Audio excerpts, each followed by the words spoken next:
Senate Bill 641, Senator Marrero. Yes, sir. I'm going to make your day here. Yeah, This is the medical marijuana bill. And I have someone, if we might go into recess, I have Mr. Bernie Ellis here, who I think is quite an authority on this subject. And if we could have him speak for a few minutes, I think he could answer any of your questions. Can we do that very, very quickly? I think, where is he? Mr. Ellis. Oh, yes, yes. Okay, let's do that very quickly. You want to stand up here, Mr. Ellis, or you want to sit there? I'm the oldest of 12. That's right. We need the microphone, though. Wait, yeah. State who you are and who you represent.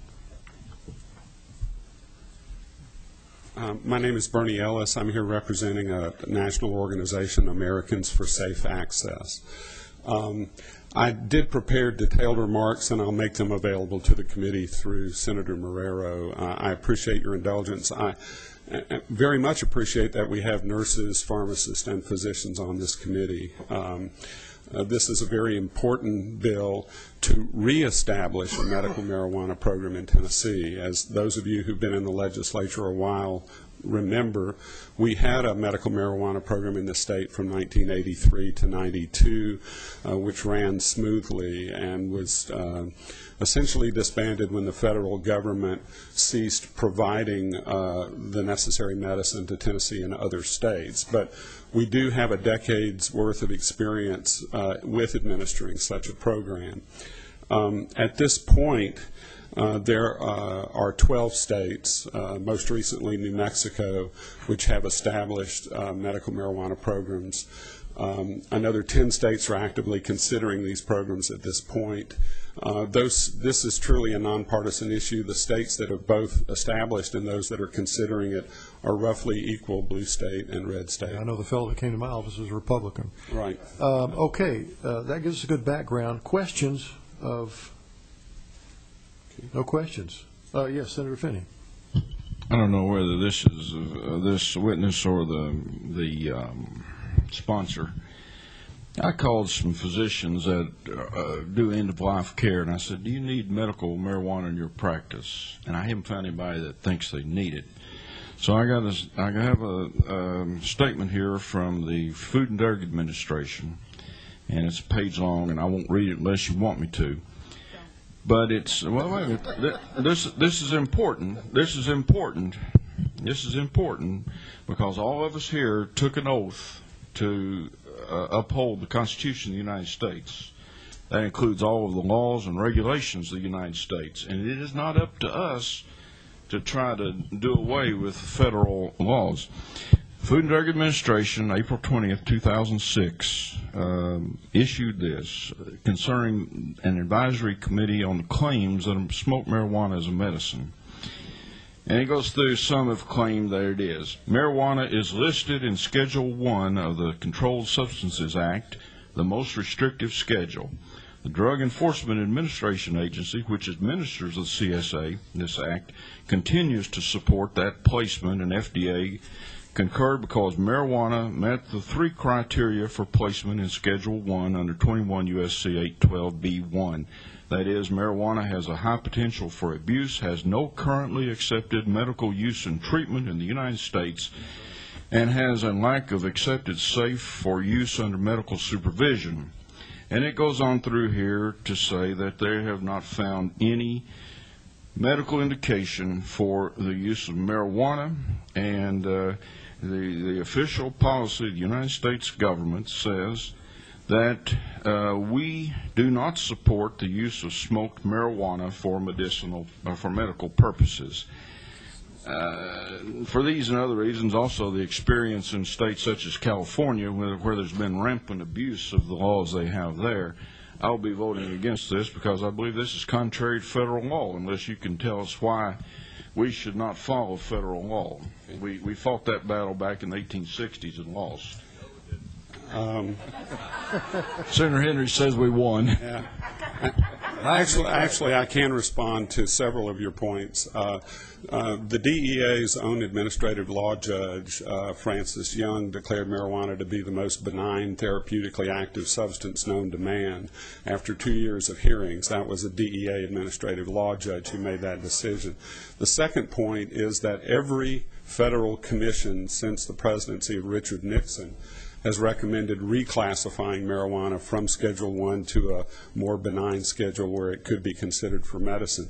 At this point, the current scheduling of marijuana suggests that it is more hazardous than cocaine or methamphetamine.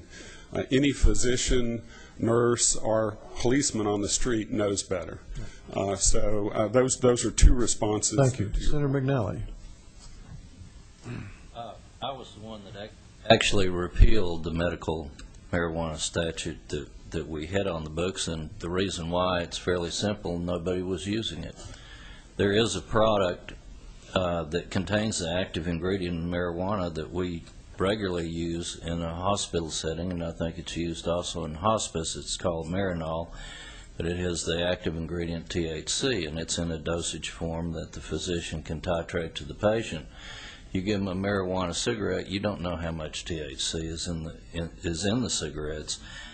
In addition, you're introducing certainly a very dangerous substance through the tobacco smoke, all sorts of things that, I mean, we've only begun to realize some of the 200 some odd chemicals that are composed in tobacco smoke. So the bill's not needed. We have in our war chest to fight pain and nausea and other symptoms of cancer and cachexia and associated diseases, a very good drug which we can use.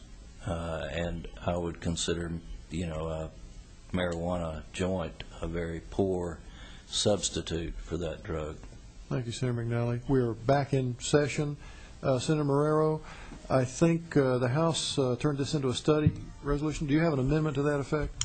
I know. I would appreciate putting this bill in a study committee. I know the House does have one, so okay. I would be amenable to it. On the bill, does any member wish to amend to that effect? Do I have a motion to amend the bill to make a study committee out of it? Seeing none. I mean, you could do a motion. You don't need a bill. Okay. What's the pleasure of the committee? To vote on the bill? Take the bill up as okay. And further discussion on the bill? Yes, Senator Henry. Mr. Chairman, I need to have a short recess to ask Mrs. Ellis a question, please, sir. Yes, we'll hear. We're going to just have one question for him. Recess to hear from Mr. Zelsner. Mr. Ellis, the last time, this Mr. Gary Ellis, who represents Tennessee Medical Association, for the record. Thank you. Mr. Ellis, the last time I inquired of TMA, I forget whether on your watch or one before you, the answer I received was the Tennessee Medical Association did not approve a bill of this nature. Is that still their position? It is still our position. Thank you very much. Mr. Chairman, I'm not so interested in federal regs. I am interested in what Tennessee doctors think. Thank you, Senator. We have a motion to second on the bill. Did we not? Okay, we did not have a motion and a second on the bill.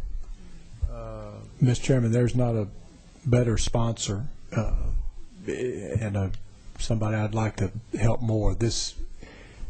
And I'll be glad to help her on almost any other bill I can imagine her bringing, but this. I understand, and I'm certainly old enough and wise enough to not take anything personally that comes out here. I just have a son-in-law who's recently gone through extensive chemotherapy and radiation treatment in Florida for cancer.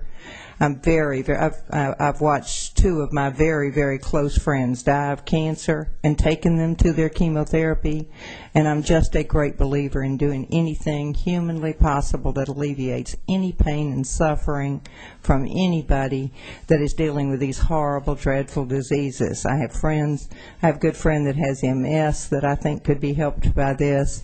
I think it is something that will happen. I don't expect us to be on the cutting edge of of this. But I appreciate your listening and taking the time to listen to this. I never really thought it would come out of committee, but I appreciate your consideration and patience for listening to us. Thank you. Thank you.